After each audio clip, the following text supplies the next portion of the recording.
Forno, Swellness Afloat, rides again. Ahoy, Smithy! Ahoy there! We got another one going August 12th to August 23rd. We got the Techno Viking, Blakey Johnston on as our Swellness superstar. Sick. He's going to be leading us in breath work, meditation, movement. Back on the Baron Joey. Back on the Barry mighty Joey. Baron They Joey. fucking scored through their teeth.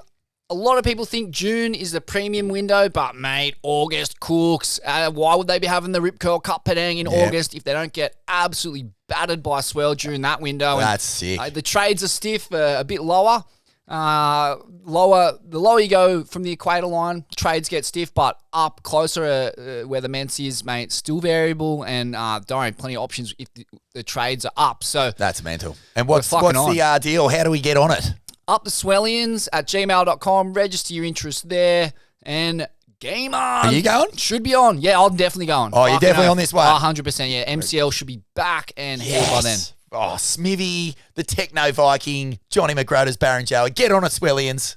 Shouldn't be too busy either. Cone Fest. August is a little bit of a quieter window than primo June. Oh, see you there, Swellians. Hey, well, first of all, I'd like to say, and I is big gonna find me, because I want to be a part of this fucking dumb wannabe tennis tour. You know, I think they got his testicles so far up their mouths that this is bullshit, you know? I'm not thinking about that right now. I'm just thinking about having won the world title and hopefully trying to win another one someday. You just drop in and just smack the quarterback, drop down, snap, Well, I'll tell you, Stu, I did battle some humongous waves.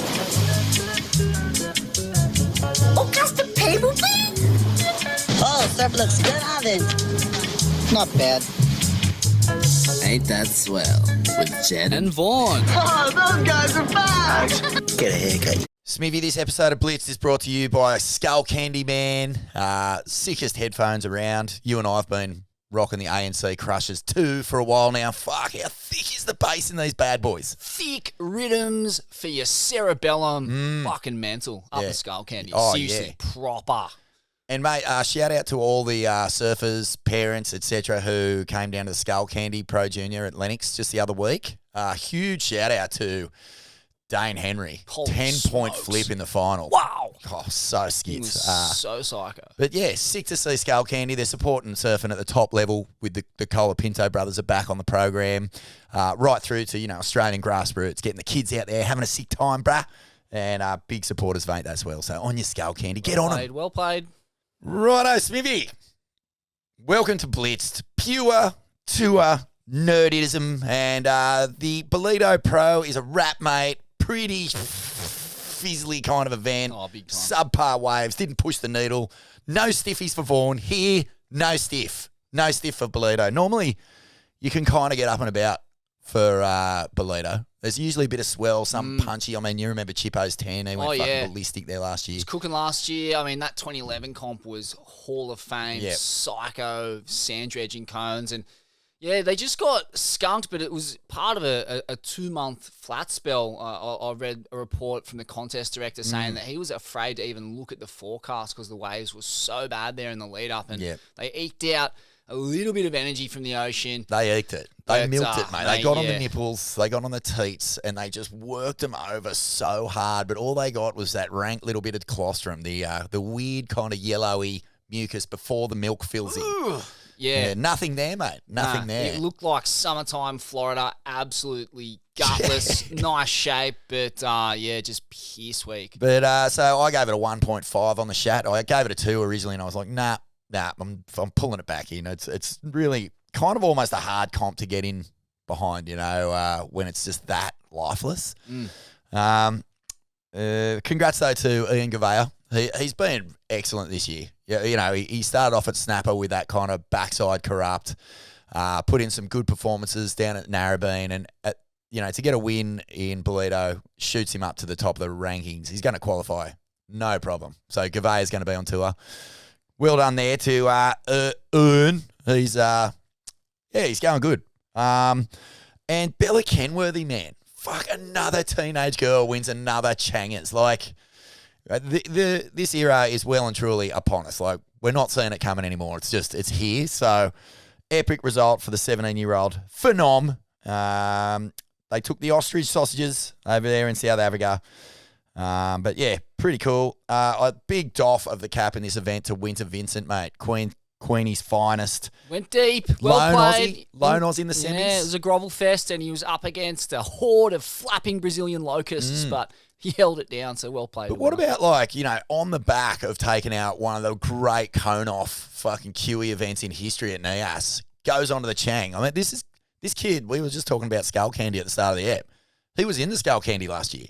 And now you would say he's the form tour, a form surfer on the Chang, I think. You know, he's not as high up, but just right now, just the momentum he's got, the fact that he's gone over there and just fucking blitzed his way through the field to a really strong result. Man, that a lot of points in a semi-final finish. And as you pointed out, part of that north side, Northern Beaches push, it's been a while since there's been a charge coming out of the north side of Sydney, but the versatility forged in those kinds of beach breaks, particularly Manly, you know, it is a classical junky metropolitan beach break scenario.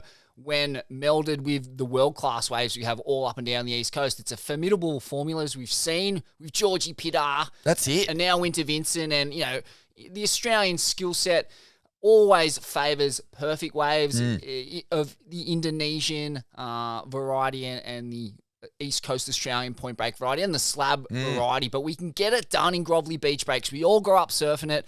It's just that, you know, when you get a driver's license, you tend not to surf it because there's fucking pumping waves everywhere, as there is right now. Right now, oh, mate, sitting in here, getting this blitz done. Woo! She's turning the dial, Smithy. But how classic, dude, as you say, like Georgie Pitar and Winter Vincent. One's a Queenie boy. Well, I think the other one's a North Stain boy. So when was the last time we had that little fucking nitty-gritty, you know, niggle fest going on? BL and B, turn back the clock. Those two, those two clubs have a real, like an unreal rivalry. Been around since forever and ever. One pipe in the middle of the beach separates them. So classic there. Good stuff from the Northern Beaches Manly surfers. Can't wait to see a return of the spit the winkle-offs over that pipe. For sure. It was kind of like First World War stuff over the trenches, just popping the corn up and spitting the winkle. I think that's what we got to see. We got to have at the end of the year, when all is said and done, we get George Pitar on one side of the pipe, we get Winter Vincent on the others. The boys just load in the hoses, Smithy, fill them right up, and it's just a full-on stand back, fire one, Ghostbusters. Cross the streams, don't cross the streams. Shit everywhere. But good stuff. But on the women's side of things, man, not as sort of successful for the Aussies. Sierra Kerr and Bronte made the round of 16. That was as good as we got, which, as you know, with only 5 spots up for grabs on the women's Chang. It's got to be quarters or better. It's got to be quarters or better. So Sally Fitz did pretty well over there. I think she might have made the... Okay, so no, Sally Fitz, Bella Nichols, and Ellie Harrison all made the quarts. So, yeah, there's points there, and it's worth noting, man, like our Sal and Isabella, that's their 3rd consecutive finals day in a row on the Chang. So, you know, even though there is this crazy thing going on with the young girls, there's a couple of warriors in there still know how to flex on the young upstarts, mate. But, look, rather than sort of just deep dive on Ballito, I just thought we could take this opportunity to kind of do a bit of a halfway report card on the Chang in general, because the feeling that I was left with after Ballito was that the wind has gone out of the sails of this thing. Like I'm a huge fan of the 3 tiers. I think that's fucking excellent. Like, I love the idea that, you know, you can do your local qualifying series regionally without fully breaking your bank, going into debt. Like, you can have those experiences of trying to make it without really fucking yourself over. But the Challenger Series, which started off and worked so well in the first year because it was tight. The events were back-to-back. Yeah, the waves weren't all that great, but fucking we were just absorbed in the contest from start to finish of that tour. And this, now it's like spread out too far. There's no fucking ways of consequence, man. Like, it's meant to be the stepping stone to the CT. And all I see right now is a stepping stone to getting your fucking ass handed to you by guys who know how to flap and grovel and grind. Well, those flap and grovelers and grinders, like, what happens to them when they get to chopes and all that? They get flogged. And so it is a return to the bad old days of the WQS at this point on the Challenger Series. Looking at the next run of events in particular, Portugal, Brazil, and the US Open. I mean, Portugal is the only wave with any kind of world-class potential. Potential, though. It's generally usually a bit of a Bell's-looking burger. It is a poor man's Bell's, but it can turn on, and it suits the Australian skill set, that rippable, somewhat soft right-hand point. The other two events, the US Open and Brazil, look, as I said, we can get it done in grovelly beach breaks, but our skill set tends to favour more groomed, long period. Australians. Proper cons. The scheduling is all wrong. The waves are all wrong. And I think, like you said, if you block them into a tight window, I mean, look, the World Tour ends in, September or something? So you could almost have like a Challenger Super Series, like 4 events back to back to back in whatever part of the world that season favours. But, just building a lot of interest in the Challenger Series, because it is an incredible series. The talent on there's unbelievable. Well, we were at Snapper, and it was fucking unreal, man, because it's one of the first best time of the events. year. Yeah. The wave is world class. And well, let's just how are you rating on the Shat rating? S for skits, H for mad, A for are you kidding me, and T for torture. Yeah, what have you given it so far this year, do you reckon? Mate, it's between a 1.5 and a 2. Rip the boot into its corner. It doesn't get a pass mark at this point. It's a dot flexor. I still think that there's so much potential that's not being realised in this tour. And I look at it, and for me, the potential is, we're going to the US Open. So let's stay in America. The Americas are unbelievable. Why is there not a Challenger Series event in Mexico? There is 50,000 points in a row there. You've got Porto Escondido, bit of backsheesh to Coco and the lads. Fully, bruh. Get a fucking Mex pipe shootout. Fully. It's just a no-brainer. Get the Changaz in the juice, in some cones. And and then go down to Peru and Chile. You got 1,000 left points. You got plenty of slabs in the north of Chile. You got cheap accommodation. The travel's no big deal. You can surely you can get these comps up and running on the back of nothing. Instead of going to Europe, they've gone the other direction. They've headed east from the Americas into Europe and South America, Brazil. I get why Brazil needs an event. I don't think you can really shift that one given their dominance and the just sheer fervour for a surfing event there. Yeah. So you got to have that one. But I think the US Open and Portugal, I guess the US Open, it's such a big spend. They have to have that one. But maybe instead of Portugal to right point in Europe, take the right point event to Mexico and ditch maybe, I don't know, ditch Ballito, ditch Narrabeen maybe for a left point event in Chile or Peru. Something like that. Well, I mean, look, Narrabeen, it's good to have it in the mix and it can turn on, but mate, it is one of those waves. The swell's got to be east. We don't get a whole lot of them on the East Coast. They kind of had a couple of days at the start where it was proper northy, but then it just turned into a car park riots crapshoot. Yeah, it was pretty agreed, unwatchable. Man. Agreed. So, look, I gave it a 2, and I brought this down from a 3. I was going, no, I'm going to give it a pass because I thought, but then I was like, no, it's actually not passing. It's the scheduling's off. Snapper kicked off with a bang. Sorry, no doubt about that.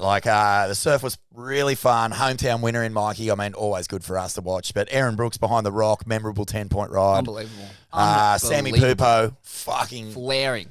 F1 tracks. And man, it didn't matter, how fucking nationalistic and hardcore, I don't know if you're an anti-Brazo out there listening to this, but man, there's no denying that sort of surfing. He was fucking elite. Electric. It was unbelievable. And, great to watch.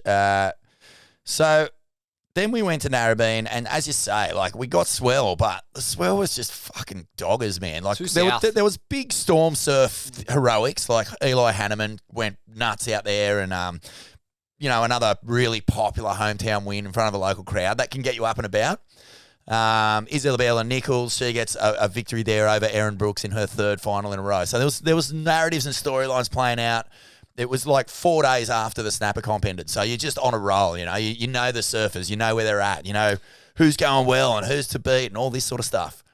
Then we go all the way over to, South Africa, and it's ages since the Narrabeen event. Huge gap between We're events. fucking kind of who's going well, who's doing what, and man, it just felt like the wind had just completely evaporated and we're just sitting dead in the water in this giant doldrum. We've just watched the Asian QS leg in some of the best waves ever seen for surf contests. And then all those competitors from the Australian end of the draw, they're all flying fucking, I don't know how many hours from Nias to South Africa to compete.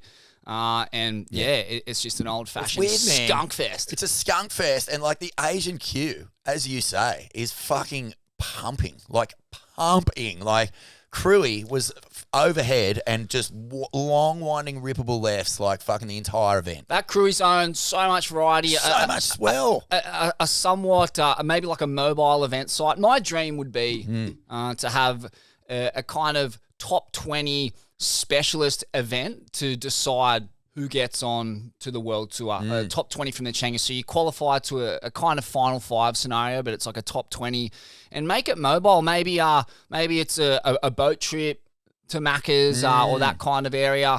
I was watching some old bodyboard videos the other day and, they had it right back in the day. It was like they would just hold these specialty events, get the best bodyboarders in the world on a boat and just make sure they scored. And you'd have to rough it a little bit, mate. At that end of the surfing spectrum, no one is against roughing it.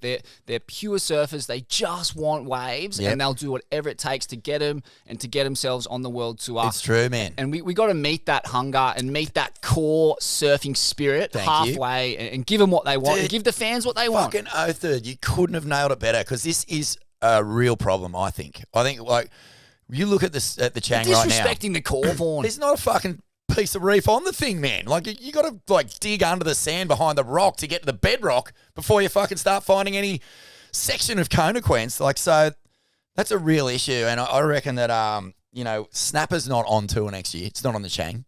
I heard it's through been the elevated, grapevine. right? It's been elevated to Back to the Dream tour, which is great. Smart, well played. But, I think Surfest has been elevated now to... Fuck me dead. That's not a good move. Look, congrats to Wazza Smith. Congratulations to the city of Newcastle. Don't get me wrong. It's a fucking... Everyone's trying to put their hand up to elevate their event. But, in reality, do we need another city beachy? Like, we need a fucking tour here that gives these kids a chance to fucking see what they're going to come up against when they hit the tour, when they start to get to Chopes and fucking Cloudy and Pipe and all that sort of stuff, Like, it just slams to the slaughter coming out of this thing at the moment. What is the point of having a tour that lets groveling grindcore surfers get elevated at the expense of surfing purists with skill sets designed for world-class waves? There's no point in that. It doesn't make sense. Like, creating this weird purgatory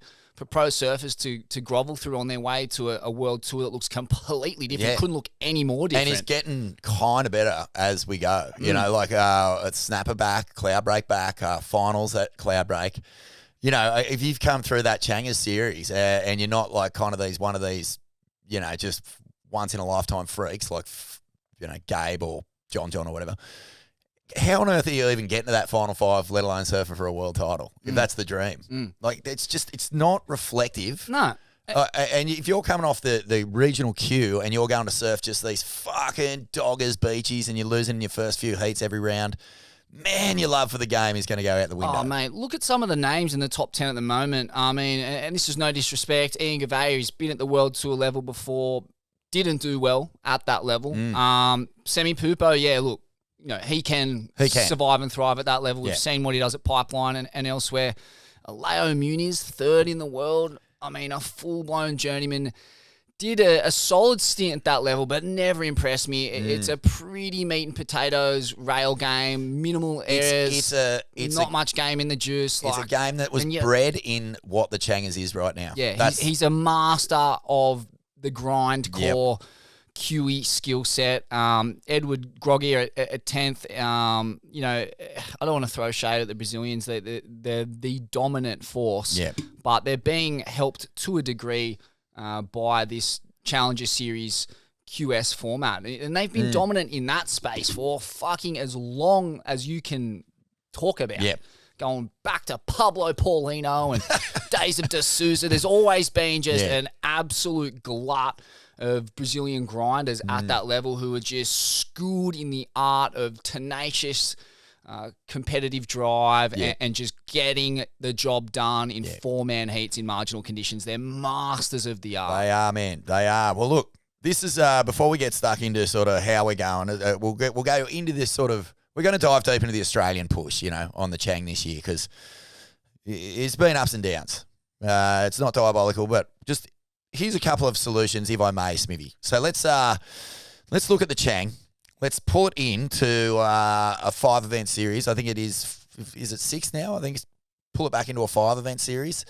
Do what you said, like back to back them. Yeah, get them sleeping in the hire cars and the board bags. They're happy to do that. I'll just, this is just my dream tour right now, if I may. I reckon we just kick things off straight away in Indo. So don't even worry about fucking getting the whole start of the year cruising at the same time, the Aussie legs on and all that shit. Just don't worry about that. Straight to Indo, go Karamas. And pick your left in Indo. Karamas is a great call. Karamas first, easy. High performance, replaces Snapper beautifully. Straight to Ulus after that. Straight to Ulus or G-Land or Cruy or wherever the fucking swell's going to be. But like all of those spots can house them. They can house them comfortably. You got back-to-back events in Indo, like fucking pumping waves. No matter what, you're going to get surf. Then we go straight to J-Bay.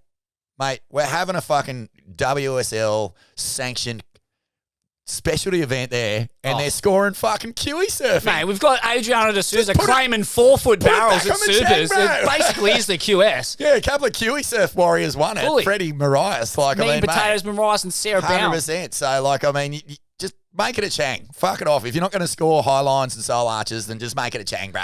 We're ready, mate.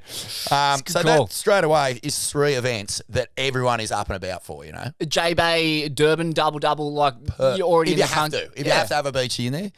But then I would think you'd go straight from J-Bay to a big Pacific fucking cone or a South American cone maybe if you got to satisfy the regions.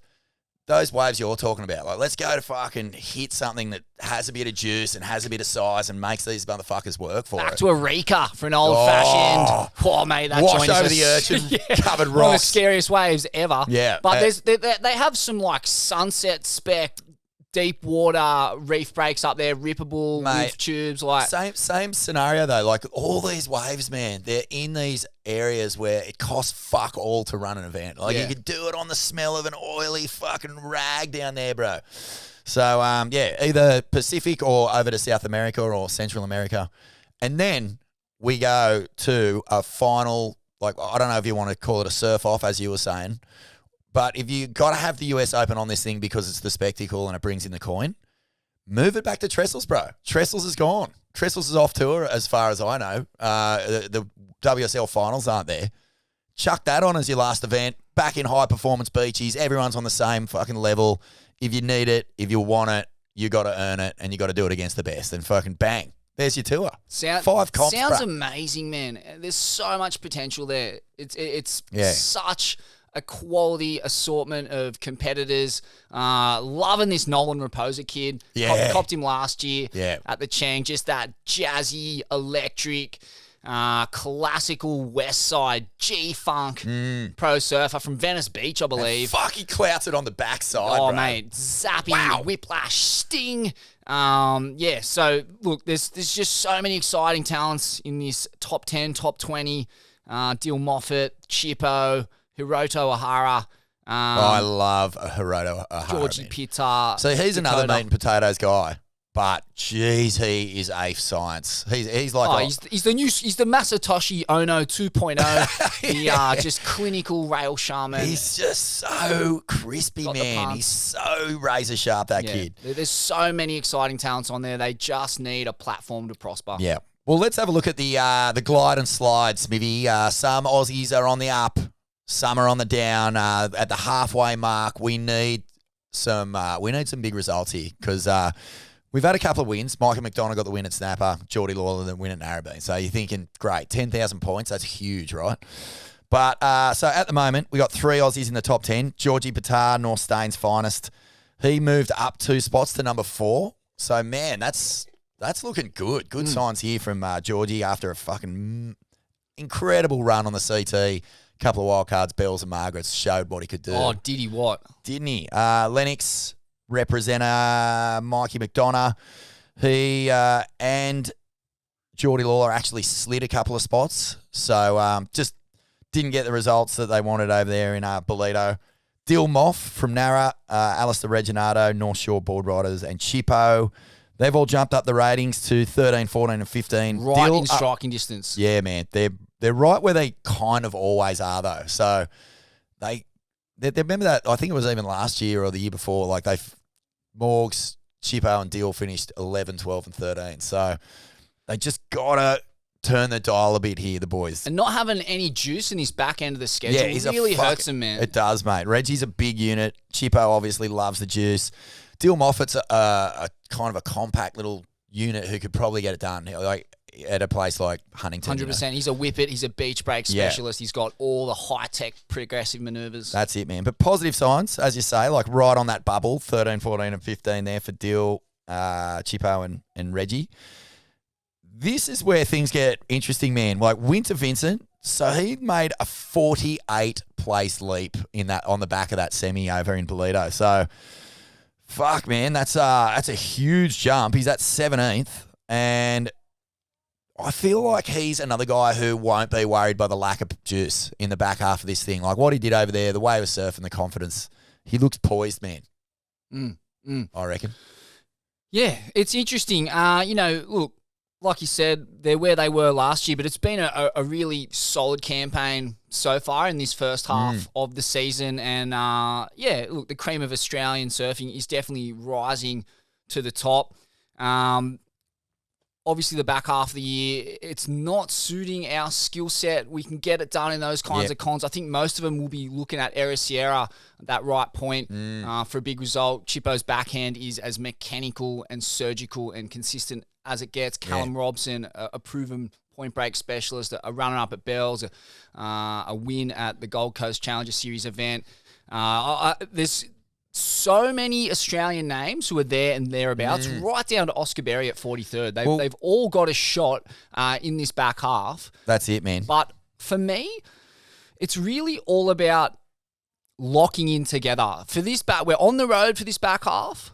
They have to combine forces, wave IQ. They have to lock in as a crew in this back half. I think that is absolutely critical. I think that at this level, it's so hard to pick winners, especially in these four-man crapshoots. And I think that really the edge is to be found in psychology, in the mindfulness component, whether it's touch and base with the sports psychologists they've got at their disposal, I think Jason Patchell at the HPC, or if you're not part of that program, just listen to the pods we've done with Simon Williams, who is the head at MAP there, Mindset and Performance.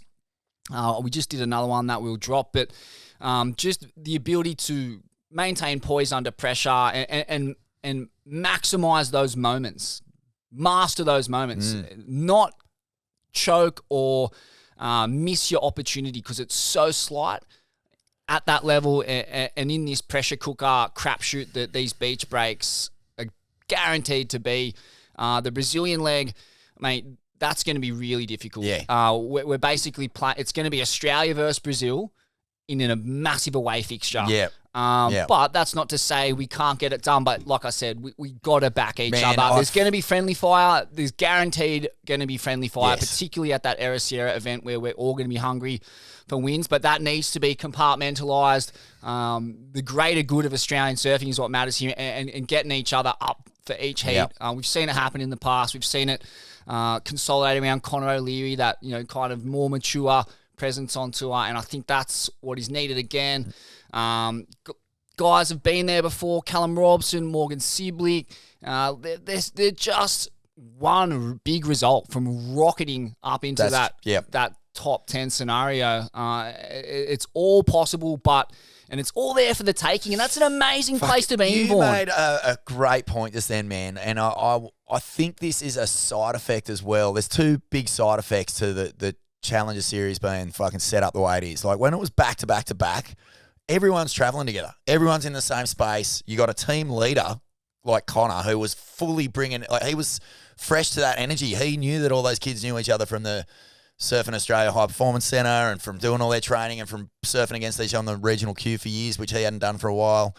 So he gets sucked into that world and instantly becomes the team captain, just takes a leadership role that everyone is in behind. And Cal Robbo and I think Morgs or one of the characters just needs to be that presence as well. But when there's so much time between the events and you're traveling so far, it's hard to keep the unit together, you know. But they've just got to find a way. I know to what that way get is in too, behind. Vaughn. And it is an old-fashioned blowout on the terps. Get the wobbly boot on, maybe a bag of Keza and cut loose. And I mean, football teams have been doing this for eons. It's and true. it is the instant way to bring everyone together. You fucking pass out in the same crib. You get on the coffees in the morning, a bacon and egg roll, nurse the hangover, do some Wim Hof together, do the mindfulness together. No one went home during those comps. No one. Like when the COVID year Changaz was going off and Connor was, I think, won Ericera or he won one of those ones over there, didn't he? It was like everyone was down the beach for every single person's heat. Yep. Like I don't know if we've seen that for a while. Like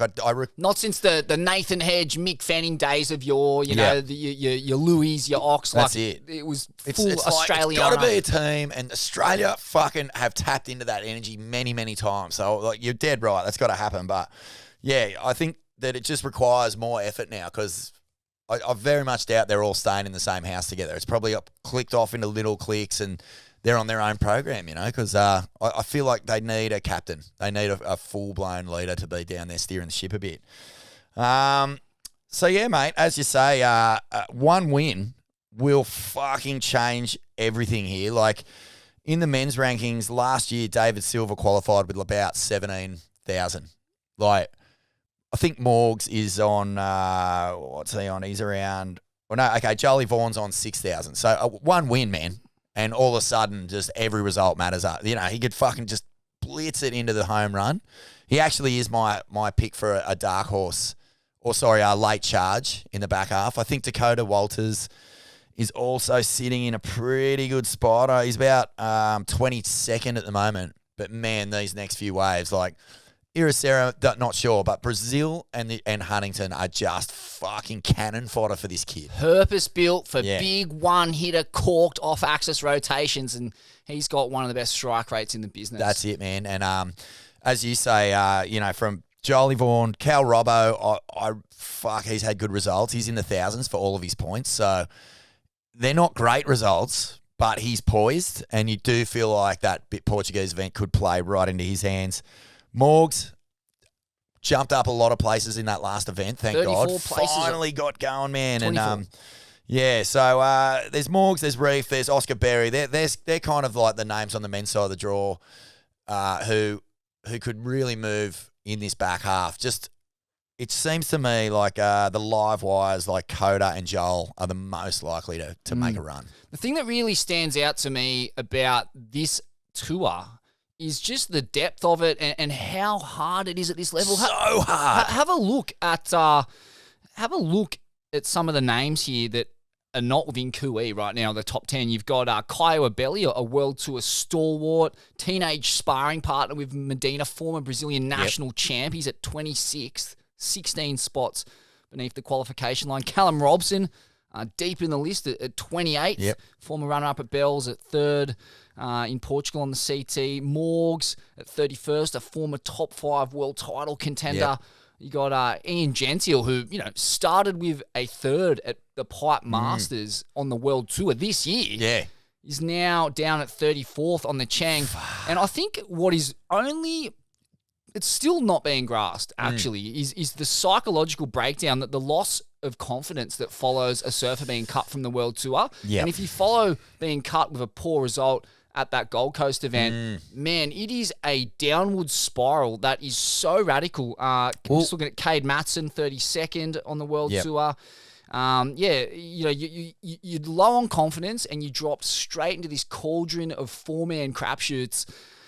Well, I think Morgan is the best example of that. From top 5 in the world to missing the cut and just struggling so hard to surf with the same confidence that he had in that year, where he hit the tour with just not a thing to lose, couldn't put a foot wrong. Got injured, still blasted John out of the water at Newey. It's just so debilitating to go from like the fucking penthouse to the cellar in that amount of Mate, time. you nailed it. And I think that these guys have got to switch up their training protocols. I see a lot of gym sessions going down, a lot of focus on the physical. I don't think that is the problem. I think it is mindset and leaving no stone unturned in getting yourself mentally fit for this challenge, because it is grueling out there. And that can only be what's going wrong is the mindset. Yeah, exactly. And it does not help when you're just hitting beachy after beachy. Like the WOS has got to have a little bit of fucking respect for these surfers and what they're actually dedicating their lives to, man. Because the fucking Chang at the moment just does not really give these people a platform to showcase their best surfing. Nah. Like, they're showcasing their best with what they're given. Sure, like we're seeing fucking crew like lift and surf out of their skin. Repose is a great example of that. But it's just there's got to be a little bit of responsibility on the WOS to fucking lift this game a bit, man. Because it's such a good tour. It's fucking incredible. Yeah. It gives everyone the chance who loves surfing, and not just like, you know, the handful of crew who make that elite level, but you're watching, you know, 20 athletes from each region go at it. It's fucking exciting stuff, man. It's really cool. Any who do you see making a late run there, Smivy, in the men's? I think... Like, if you had to put coin on it, if you were going, okay, I back this cunt to get the job done. Yeah, I reckon Callum Robson's going deep on that right point at Era Sierra. I'm tipping like semis or better. I think he'll get the job done. He'll find a way. He's done well enough in Brazil. Huntington, awful event for a big rig like him. But, you know, he's been surprising us for a long time. He's got the punts. He does. You forget that about him. Chippo, I think, will also get the job done at that right point. Backside is clinical, and he belongs at that CT level. But again, this back half of the tour is just awful for him. So they'd be my two tips. I'd love to see Dakota go back-to-back in Huntington and Brazil, just with some big performances there. I'd just love to see that exciting talent where you don't, they're still learning. They're still evolving as a surfer, and to see them thrust into the World Tour environment and waves of consequence and waves of more energy, it'd be amazing to see what he can do. But, they'd be my two tips, really. Yep. Chippo and Callum to get it done and get back on tour. There's just one last thing I'll say before we move on to the women's, and that's like North Shelley's little grit merchant. Jeez, he's an ice-cold customer, mate. Joey Vaughan. He has, and think about what he's done on the Challenger Series for the past 2 years. He turned up a relative unknown at the start of last year, dropped 2 10s with 2 of the biggest airs we've seen, did another fucking crazy one over in Ballito, and I just feel like he's about to fucking flick the afterburners on, because he's had a shit start to the year by his standard. I think he would have expected much more from himself, and as I say, he's my pick to have a real run at these last 3 events. Yeah, 3 Aussies in the top 10 at the moment, 5 Brazilians. It'd be good to see the Australians just get up for this back half, find a way to come together, to get the psychology right, to get the chemistry right, and unseat a couple of those Brazilians. Edgard, Groggier, Alejo Muniz, mate, I don't think they belong on the CT compared to the star power we've got and the talent we've got coming up. And, mate, I had another question for you then. Oh, yeah, what do you make of the 2%, the Californian push? Like, is it over before it begins? Because, yes, they've got a few guys on tour doing well, Griffin, Crosby, and Cole, obviously. But it's sort of changed a bit, the dynamic. It feels like it's sort of disintegrated, because I think 2% has even become a company that Kolohe started. So he gave me a shirt, actually, which I'll happily share. We'll whack it up in here as one of the classic little totems that we collect on our travel, Smithy. But, yeah, what do you think, man? Like, it was so clearly working for them when they were just that tight unit, that thing you spoke about just before that we need to rediscover. Like, is it just a case of it's all just fucking too much, too soon, not working, fizzle out? I think it's settled perfectly in a sense that, Cade Matson, he's come back down to the Challenger Series. I don't know if he has the pedigree to really perform for any consistent amount of time at the World Tour level. So I think that we've sorted the wheat from the chaff when it comes to the 2%ers. Jet Schilling, a World Junior champ. Yeah.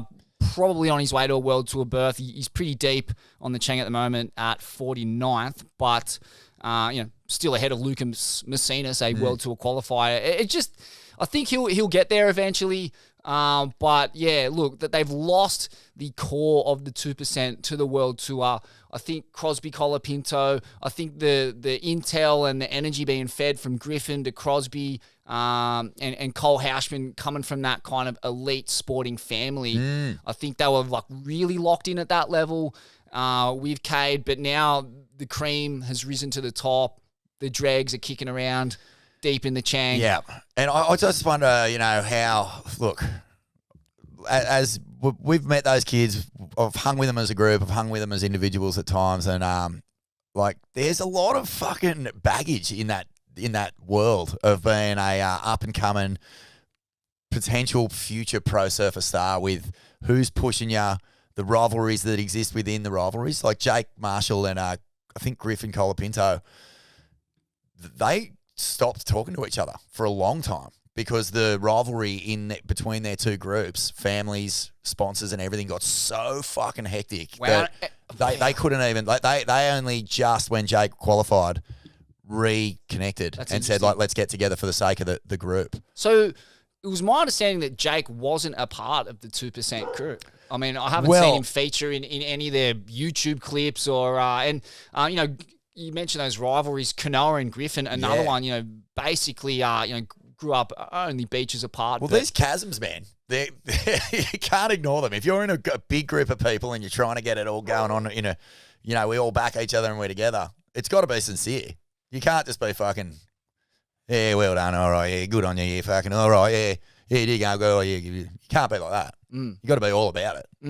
Yeah, and I think it's easier when everyone's coming from the same circumstance to back each other. And the Brazilians, obviously, there's just a shared understanding of the hardship that awaits if they don't manage to make the most of their opportunity. Yeah. And that seems to bind them together. Whereas, the West Coast of America, Southern California, it's an affluent part of the world. It's a me-first scenario. It's a me-first society, for sure. It's a me-first society. Yeah. There's not a whole lot of blue-collar grit there. But that is something that we have in spades in Australia. Very literal spades, because if you don't get the job done, you'll be straight on a fucking spade on a job site. Just remember that, guys. Oh, I love it. Mate, the women's, we're going pretty good. Yeah, I love the look of the women's we're going qualification pretty good scenario for the Australians. Bella Nichols is the Danish-born Aussie. Mate, I love Sunny this. Coast, number one on the Chang, and looking like she is every bit a CT surfer. I know that there's a kind of a performance shift going on, but let's not forget, momentum generation, when those guys busted through, right, everyone was like, this is the future of surfing. It created a huge Barney, public, out there. Giant war went down between new school surfing and old school surfing. 1990, momentum came out. Slater won in 92 and 94 onwards. But man, Occy and Sonny Garcia won in 99 and 2000. Sonny G. So don't forget that there is a place for the just dogged, high performance fucking warrior queen. And Isabella is one of those. Sally Fitz is one of those. Yeah, I love seeing experience and grit win out over youth and hype. It's very satisfying. It is. And what a performance it's been from Bella and Sally Fitz amidst all the hype over the Ladybirds, as you said, to just hold it down with classical Australian lines, power surfing and competitive grit and maturity. They're going great. Go on, keep it going, girls. Fucking oath, hold the fort. Grind, play your own game, surf to your strengths, use the experience from countless close heats and narrow wins accumulated in your world tour and QS careers, which are long. But yeah, want to throw some hype at BMAC, Bronny McCauley. Come on, backside BMAC. surfing is too good not to be on the world tour, and a tube riding in big left slabs, which the tour has 3 now. It's comparable to Vahine Fierro. It's right up in that conversation as the best in the world. We've seen what she's done at Toomey's. Where is she? Eighth in the world at the moment. Yeah, just needs to keep cracking the quarters or better, and she should get there. And, mate, her world tour career, 5 semi-final finishes. Her best tour form was in 2022 and 2023. She had 3 semis and a quarters in 6 starts, but was only on the WSL as a replacement or a local wild card. That's So right. it's been a while between drinks at that level.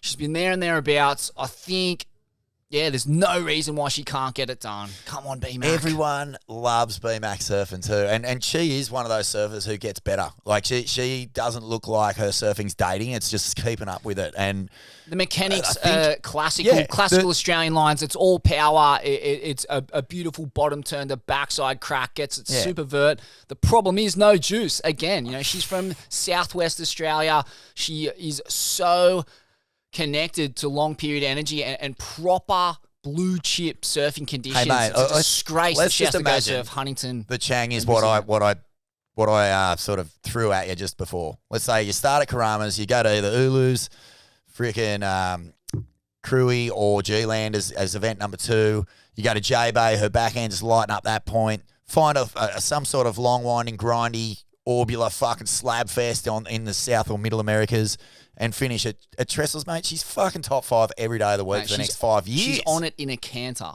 Shout out also to Ellie Harrison. Put in a good performance at Bells this year. Barwon Head's finest, mate. You got to love them when they come from these little regional Vico towns. Flying the flag for Vico. Ellie up 6 spots to number 14. So starting to find form. And if I'm picking a dark horse at this stage with, what's left on this Chang, it is the it's the current ISA Junior World Champion, WSL Junior World Champion Sierra Kerr.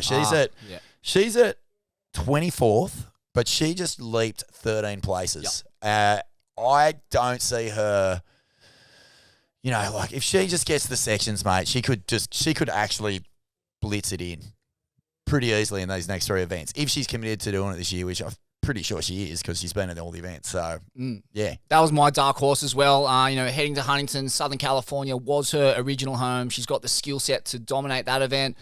Brazil, absolutely, again, she's a beach break wizard. And, for the women, it's going to be a little bit easier for the men. They're not going to have to contend with that feverish home crowd energy. There's only Luana Silva. She's the only Brazilian in contention for qualification onto the World Tour. So, Sierra could easily go semis or better at both those events. Yep.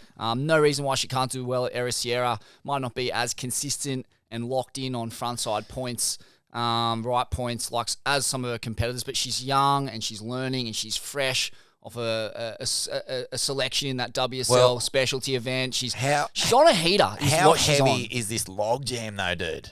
It's so... she's on a fucking massive heater. She's way down the list at 24th, but went up 24 spots, as you said, of a 9th at Durban. And I'm just thinking that the NIAS comp, the Durban event, it could feed into a back half heater for Sierra, and she could get on the World Tour. I think that is very foreseeable. Confidence plays such a big role at this level and in these kinds of marginal conditions. It does, man. The top 5 right now is Isabella, Erin Brooks, Sally Fitzgibbons, Bella Kenworthy, Vahine, and then you've got these crew. B-Mac just outside the cut, Ellie Harrison on the up, Sierra Kerr coming in. Like, man, jeez, it's there's hard. not enough spots. There isn't. There's too top tight, five's mate. insane. I'm just looking at it now and I'm like, wow. I mean, as much as B-Mac deserves to be there, look who she's got to unseat to get there. And it's heavy. particularly looking at Bella and Erin, they're going to be close to untouchable in marginal short period beach break cons. They're lithe, tiny little figures, light on their feet, super progressive. Zappy. It's going to be hard, but mate, she can get it done. We can get it done up the Australians. Come on, Australia. Well, Smithy, what does it all mean? It means 2 things, really. It means we're well poised. We're well poised, but we got to get our fucking Australian mongrel team atmosphere back, man. We got to get our attitude back. Mate, proper. Seriously, fucking have a watch of State of Origin. Tap into the Australian sporting culture, the ethos that underpins this joint. For me, it helps to read up on some history, understand who come before you, the shoulders of the giants you're standing on, and really tap into that and surfing for something bigger than yourself, surfing for the team, backing each other. finding some love and camaraderie in the midst of an individual sport. It's possible. Oh, it's definitely possible. We see that every year at the ABB, and the big takeaway from that event is when you've got a team and you're surfing for something bigger than yourself, the fucking entire world sits up and takes notice, man. Like, that's how the Storm did it. That's how the Momentum generation did it. That's how the Coolie kids did it. Everyone is in behind a big movement. They've just got to find a way. And I don't know who it is who takes that mantle as team leader. Be awesome if it was Cal Robbo. Maybe they need maybe it'd be Sal. Maybe Sal's the one to do it. 100% Sal's the Sal one to do it. Our Sal. Yeah, absolutely. And the harder, Yeah. the closer you are out of the water, the harder you can go at each other Yeah. in the water. I mean, the best example I've ever seen of that was Gabriel Medina and Jadson Andre at the World Junior titles. They were traveling together, living together for months, and they are paddling over, like ripping each other's rashies to shreds and crying on the beach, and having group hugs and like That's it, this man. insane level of emotional connection. But they know what's at stake, and so just truth sets you free. Connect with the truth of your situation and reality. Come together, back each other, and get the job done. Get the job done. Up the Australians.